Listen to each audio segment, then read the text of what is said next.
अभी तो शर्मा जी को मार रहे हैं मुसलमान, हमारा क्या लेना देना, वो हम तो ठाकुर हैं, अभी हमारी बारी लेट है। ऐसा ही है। अभी तो यादव जी को टूट पड़े हैं वो लोग, अरे करने दो उनको जो करना है। जैसा उन्होंने यहाँ शासन किया, वही कौरव उनको समझ सकते हैं हम, वैसे ही उनको रावण भी हम समझ सकते हैं, उनको ही हम अत्याचारी हिरण्यकश्यप भी उनको समझ सकते हैं, जो देवताओं का विरोध करते थे और अपने परचम को बलिष्ठ बताने के लिए समाज पे अत्याचार दुराचार करते थे। ऐसे मुगलों से हमें छुटकारा दिलाने के लिए फिर किसी जीजाबाई की कोख से छत्रपति शिवाजी ने यहाँ जन्म लिया।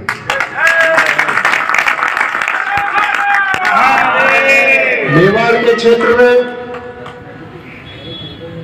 मोहम्मद गौरी मोहम्मद बिन कासिम के बाद में अकबर जैसे शासक क्रूर हमारे बीच में राक्षस रूप में हुआ करते थे, उनका भी नाश करने के लिए मेवाड़ के क्षेत्र में महाराणा प्रताप ने जन्म लिया।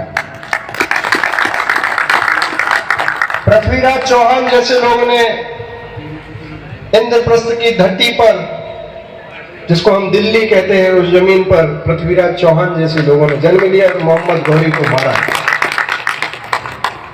दुर्दांत तरीके से हमारे इस दक्षिण के क्षेत्र में जब अनाचार दुराचार औरंगजेब के वंशज अफजल खान जैसे, शाइस्ता खान जैसे लोग जब हमारे यहाँ पर आकर के मंदिरों को तोड़ रहे थे, हमारी माताएं बहनों की अस्मिता को लूट रहे थे, हमारी गाय काट करके हमारी तुलजा भवानी को रक्त अभिषेक कराने का प्रयास कर रहे थे, जब छत्रपति शिवाजी महाराज जैसे वीर पुत्र जीजाबाई की कोख से जन्म लिए और अफजल खान की छाती फाड़ी, शाइस्ता खान को दौड़ा के मारा तो उंगलियां गवा बैठा और औरंगजेब तक मैसेज गया कि नहीं, अब हिंदू जाग चुका है और हिंदवी स्वराज्य की स्थापना हुई।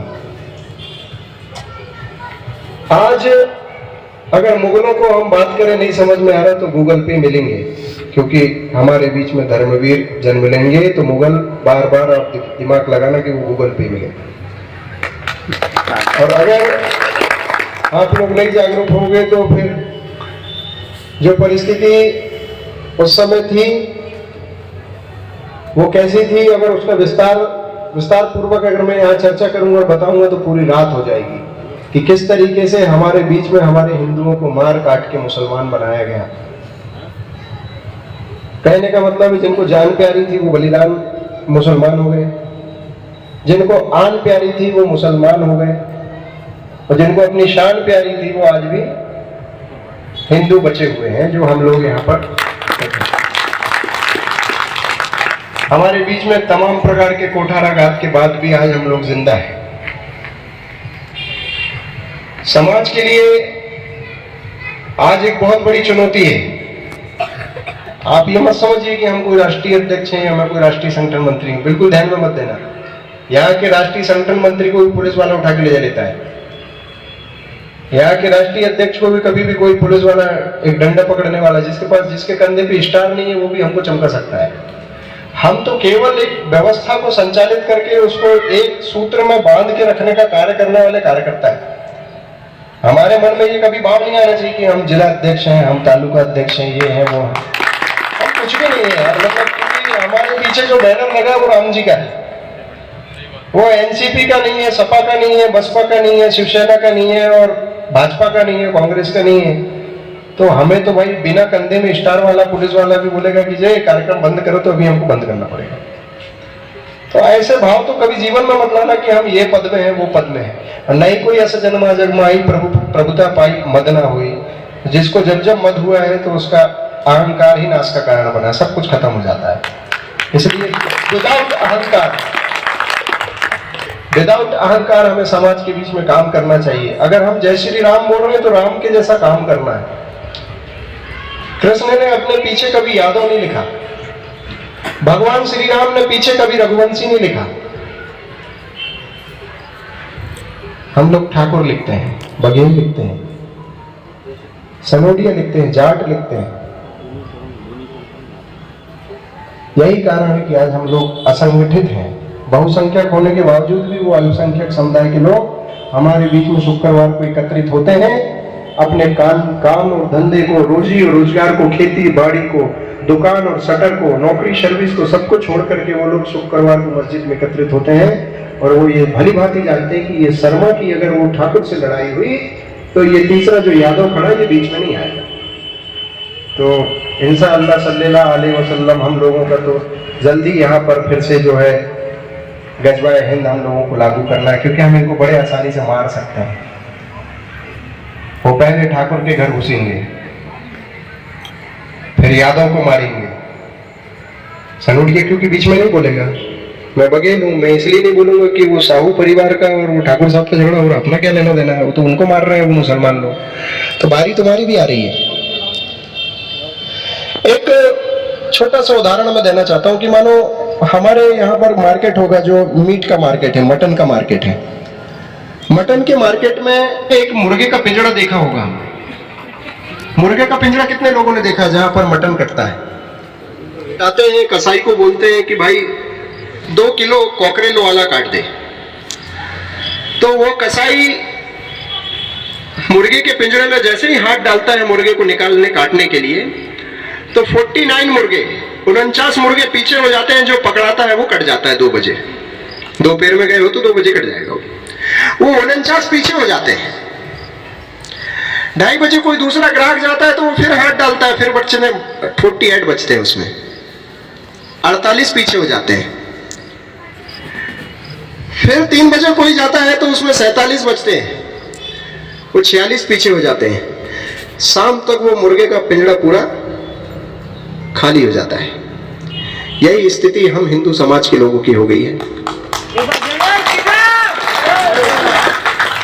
अभी तो शर्मा जी को मार रहे हैं मुसलमान, हमारा क्या लेना देना, वो हम तो ठाकुर हैं, अभी हमारी बारी लेट है। ऐसा ही है। अभी तो यादव जी को टूट पड़े हैं वो लोग, अरे करने दो उनको जो करना है, जैसे करना है।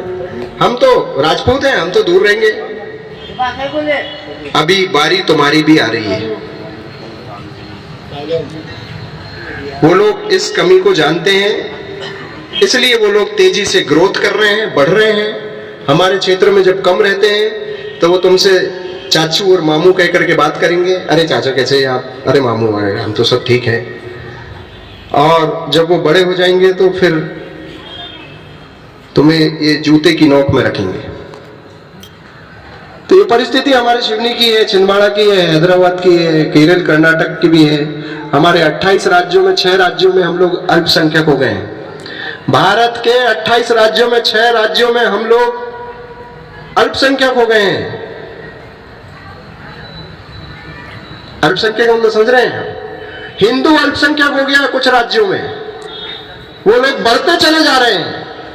एक मोहल्ले में पहले 4 आएंगे, फिर फुप्पा भी आएगा, खालू भी आएगी, बाजी भी आ जाओ, चच्चू तुम भी आ जाओ, ये भी आ जाओ, उनका एक कुनबा आ जाता है और फिर तुम लोग वहां पर अल्पसंख्यक हो जाओगे। ये 6 राज्यों की स्थिति हो चुकी है।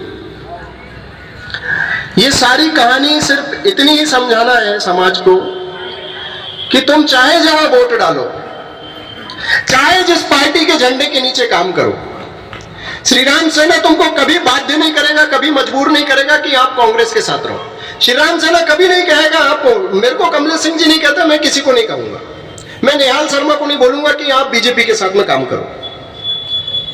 मैं कभी किसी को नहीं कहूंगा कि आप सपा बसपा या शिवसेना के झंडे के नीचे काम करो। आप काम करो, आप स्वतंत्र हैं, पक्ष ना विपक्ष, अपन है निष्पक्ष। बस इतना ध्यान में रखो कि हमारी जो संस्कृति है वो क्या है, हमारी संस्कृति हिंदू है।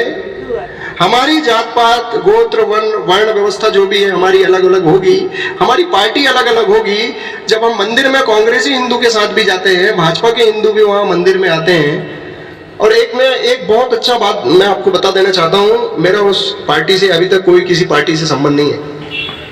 भारतीय जनता पार्टी का एक यूथ विंग है, उसको क्या कहते हैं अपन, एबीवीपी नहीं भाई, वो शिक्षा के क्षेत्र में है। अच्छा चलो एबीवीपी का भी नाम ले लेते, अच्छा याद दिलाए।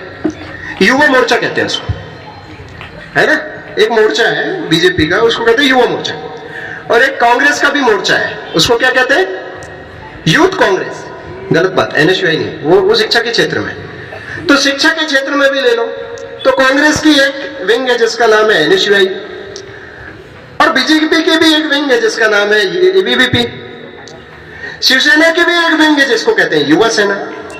अब युवा सेना का जो हिंदू है उसको कहो कि आप ये यूथ कांग्रेस के हिंदू के साथ में भाई चल बर्थडे मनाने चलते हैं, तो वो फोटो तक नहीं खिंचाएगा साथ में, समझना। कांग्रेस युवा मोर्चा के कार्यकर्ता को बोलो कि आज भाई बीजेपी के युवा मोर्चे के कार्यकर्ता का जन्मदिन है, चलो चलते हैं अपन बर्थडे मनाते हैं, वो फोटो खिंचाने से शर्माएगा। भाजपा का हिंदू कांग्रेस के साथ खड़े होने को शर्माता है, कांग्रेस का हिंदू सपा और बसपा वालों के साथ खड़े होने को शर्माएगा, शिवसेना का हिंदू एनसीपी वालों से आम आदमी पार्टी वालों के साथ में खड़े होने को शर्माएगा। राम सेना के मंच में कोई शर्माता, यहां सब आते हैं, मैं श्री राम सेना सिवनी के माध्यम से सबको बुलाता हूं। ये पार्टी का लंडन ये निष्पक्ष है। पहले तो अपने को ये भाव उन तक पहुंचाना पड़ेगा कि हम जो है आपको इस बात के लिए कभी मजबूर नहीं करेंगे कि आप कहां काम करना चाहते हो, पर हाँ इस बात के लिए जरूर मजबूर करेंगे कि तुम जहां भी काम कर रहे हो अपने धर्म के खिलाफ मत जाना, जहां भी ऐसी परिस्थिति आए तो समझौता मत करना, नहीं तो जय भवानी जय संभाजी के नारे मत लगाना, क्योंकि संभाजी महाराज ने धर्म से समझौता नहीं किया, वो चाहे जहां रहा जैसी परिस्थिति आई पर उसने धर्म के साथ समझौता नहीं किया। यही सब सीख हमें अपनी युवा पीढ़ी को सिखाना है। अतीत का जो कायर हिंदू है वो वर्तमान का मुसलमान है। इतने सारे यहां पर आए नहीं थे,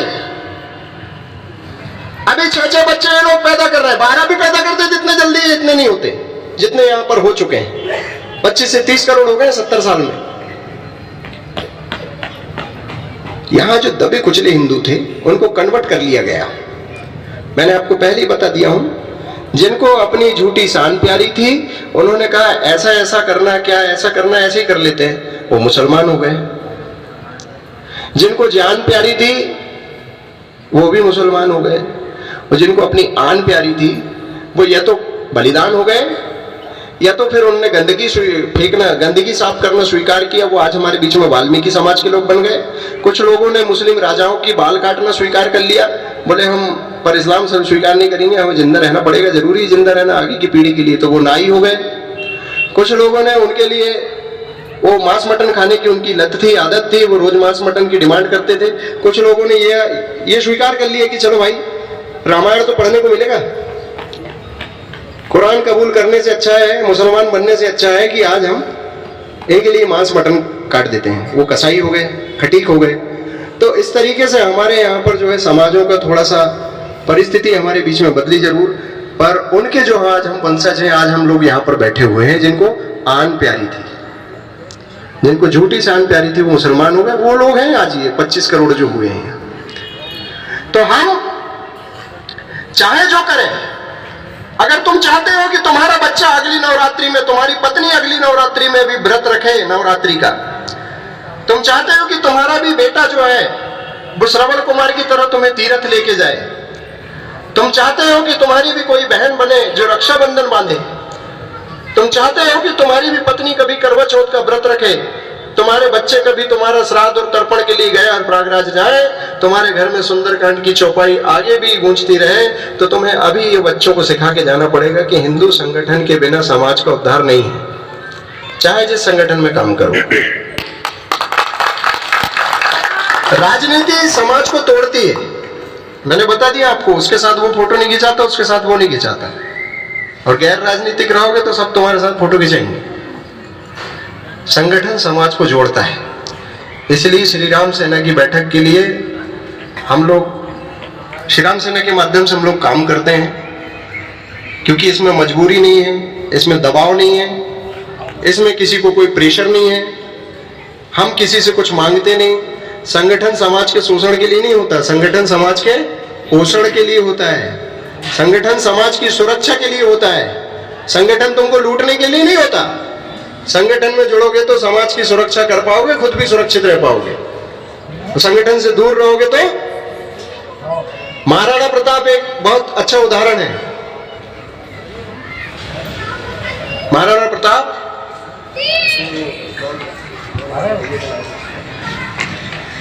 छत्रपति शिवाजी के पहले महाराणा प्रताप थे। जब अकबर हमारे बीच में दुर्दांत तरीके से अत्याचार दुराचार कर रहा था, अकबर जब हमारे बीच में अकबर की सेना के माध्यम से अकबर जब हमारे लोगों को धर्मांतरण कराया करता था, हमारे 1,62,000 मंदिर केवल अकबर के कार्यकाल में तोड़े गए। किसके? अकबर के कार्यकाल में 1,62,000 मंदिर तोड़े गए, जिसमें अयोध्या का राम मंदिर और मथुरा की कृष्ण जन्मभूमि भी शामिल थी। काशी विश्वनाथ को 3 बार तोड़ा गया। गुजरात के सोमनाथ में 8-8 बार हमले हुए। ये अकबर जैसे कार्यकाल में हुए थे। तब महाराणा प्रताप उससे लड़ने के लिए ऐसे ही तुम्हारे जैसे लोगों को, हमारे जैसे लोगों को लेकर के संगठन बना के अकबर को चैलेंज देने के लिए, अकबर से अपने समाज की सुरक्षा के लिए, अकबर से अपनी माँ बहन बेटियों की सुरक्षा के लिए, अकबर खान से सुरक्षा के लिए महाराणा प्रताप समाज के बीच में लड़ रहे थे। तब उनको कहीं तलवारों का अभाव पड़ रहा था, कहीं शस्त्र नहीं थे, कहीं उनके पास में सेना का अभाव पड़ रहा था, कहीं खुद को भोजन नहीं था खाने के लिए। तो लड़ते लड़ते महाराणा प्रताप के जीवन में एक ऐसी परिस्थिति आई थी जब उनको अनाज भी नहीं था खाने के लिए। वो एक ऐसा घास होता है जिसको हम एक सामान्य घास भी नहीं था वो, जिसकी रोटी आसानी से नहीं बनती सामान्य घास की। वो एक ऐसा घास था, मुझे ध्यान में भी आ नहीं रहा, पर मैं तुम्हारी भाषा में कहूं तो घास की ही रोटी बना करके महाराणा प्रताप जब खा रहे थे, और जहां महाराणा प्रताप छुपे थे वहां एक गांव का सरपंच हुआ करता था। अपनी भाषा में कहें, उस समय सरपंच नहीं थे, उस समय एक गांव का छोटा सा राजा था, उसका नाम था भामाशाह। क्या नाम था उस राजा का? भामाशाह नाम था उस राजा का, जहां पर महाराणा प्रताप जाके उसके राज में रुके थे और वहां पर अपनी कुछ सेना के साथ में घास की रोटी बनाकर जंगल में खा रहे थे। उन तक सूचना पहुंचती है कि कुछ लोगों का काफिला यहाँ जंगल में आया है राजा साहब, और यहाँ पर देखने में ये मालूम पड़ता है कि वो कोई राजपूत है या कोई मेवाड़ का राजा ही होगा। तो वो भामाशाह जो है अपने कुछ लोगों के साथ में जंगल जाते हैं और जाकर देखते हैं, तो वहां देखते हैं, पाया जाता है कि महाराणा प्रताप घास की रोटी खा रहे हैं। और उनको ये भली भांति ज्ञात था कि अभी अकबर खान जो अत्याचार दुराचार किया जा रहा है उससे लड़ाई केवल महाराणा प्रताप ही लड़ रहे हैं उस क्षेत्र में। जय श्री राम दोस्तों, सभी हिंदू संगठनों का चैनल बजरंग न्यूज को सपोर्ट करने के लिए चैनल को सब्सक्राइब जरूर करें और वीडियो पसंद आए तो लाइक और शेयर जरूर करें। जय हिंद, जय भारत।